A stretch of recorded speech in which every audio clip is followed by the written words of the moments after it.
Join me on a delicious journey as we discover the food, flavors, and fun in Manila. So, this is our first stop.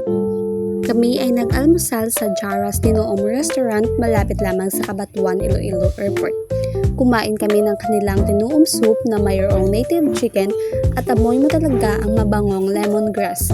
Isama na rin ang malutong nilang lumpiang toge. Masarap ang kanilang pagkain, nagustuhan ko ang aming naging almusal. Pagkatapos namin kumain ay dumiretso na kami agad sa airport para mag-check-in ng aming mga bagahe. At ayun na nga, nandito na kami naghihintay para sa aming boarding.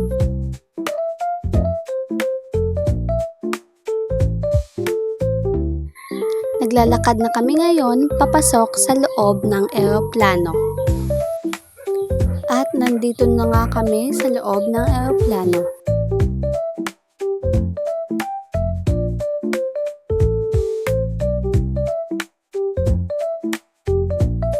Sa oras na ito ay tapos na ang aming seminar dito sa Torres Farm at kami ay nagtatanghalian na. Napakasarap ng kanilang mga pagkaing inihanda. Pagkatapos namin kumain ay pinayagan kaming maglibot sa Torres Farm. Ang gaganda ng mga tanawin dito. Ito ay na-enjoy talaga namin ng aking mga kaibigan.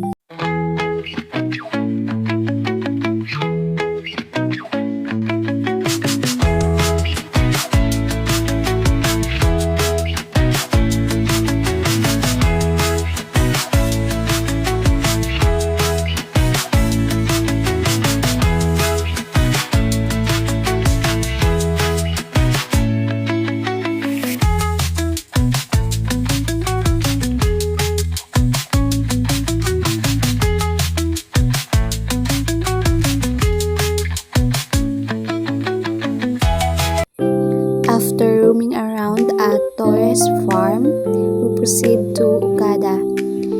Okada really screams expensive. I was fascinated by its beauty.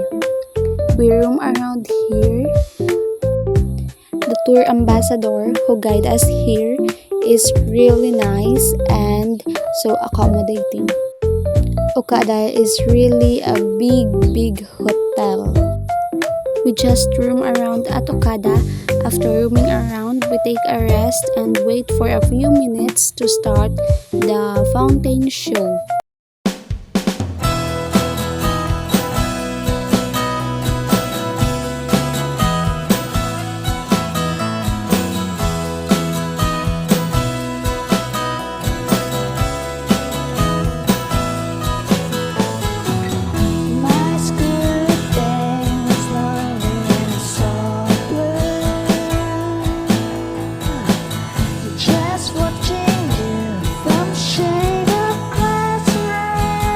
After watching the fountain show, we ate at Red Spice Okada.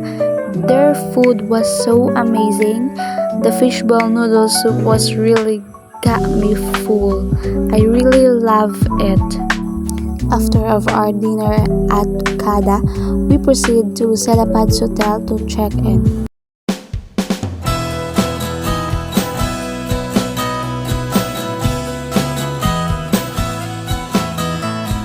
And this is the Selapads Hotel.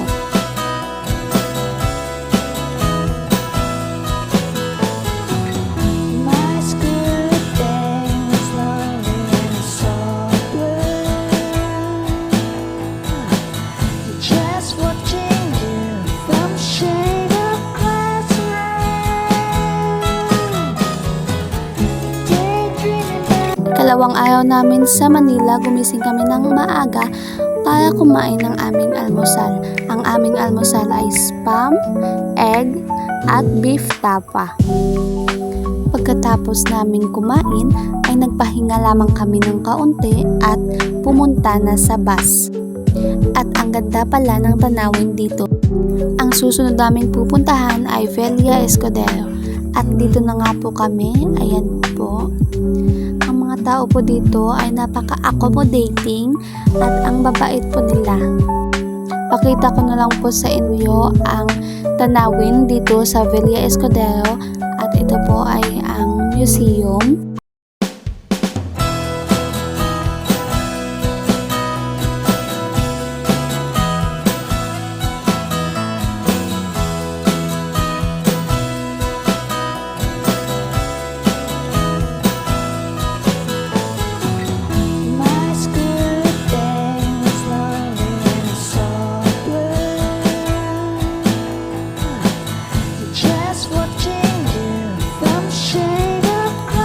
Pagkatapos po naming maglibot sa museum ay ayan po, sumakay na po kami sa Carabao.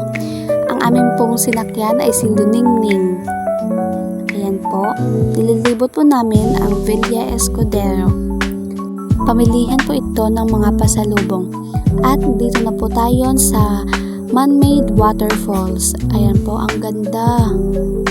Tignan nyo naman, ang daming nagpapakuha ng litrato. At dito po pala ay pumipila na po kami para sa aming pananghalian. Ayan po, yung iba po nakakuha na. Ayan po, malapit na po kami. Yung mga pagkain po nilang inihahain dito ay mga pang Pilipino po talaga. Ayan po, talong, singkamas, oka, ampalaya po yan. Tapos bagoong po. Tapos ayun po may mangga. Masarap po yung kanilang bagoong. Ayan po yung mga kinuha ko.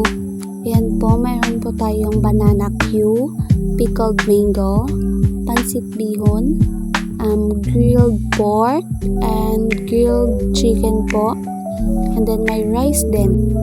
Dito po ay tapos na po ang aming seminar at bago po yon matapos ay pinatry po nila sa amin yung lambanog, pero bago po namin inumin is sasayaw muna po kami at ayan na po, iinumin na namin.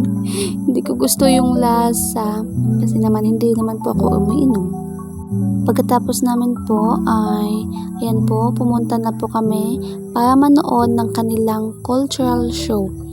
Ang ganda po nilang panoorin at ang gagaling po nila. Pagkatapos po namin manood ay bumalik na kami sa aming hotel. Panghuling araw na po namin ito sa Manila. At ayan po ang aming umagahan, talong, itlog, bangus at carne norte at mayroon din po kaming arroz caldo. Yan po ang aking mga kaibigan, nagtatalo po sila dyan. At nandito na po kami sa Golden Success. Nai-excite po ako dito na medyo kinakabahan. Yan po, nagde-demo po kami ng safety demonstration. It was an opportunity po to do it at Golden Success. It was an experience that I would treasure. Pagkatapos po namin dito sa Golden Success ay pumunta na po kami sa Green Hills para bumili ng mga pasalubong at syempre mamasyal na din po. Pagkatapos po namin mamasyal sa Green Hills ay bumalik na po kami sa bus at pumunta na po ng Naiya Terminal. Ayan na po, nandito na po kami sa Naiya Terminal at ayan po sila. Ewan ko ba anong pinag-uusapan nila dyan. Basta ayan, ang dami po namin. Uwing-uwi na po. At dito na po tayo sa aeroplano. Safe skies, Archer, everyone.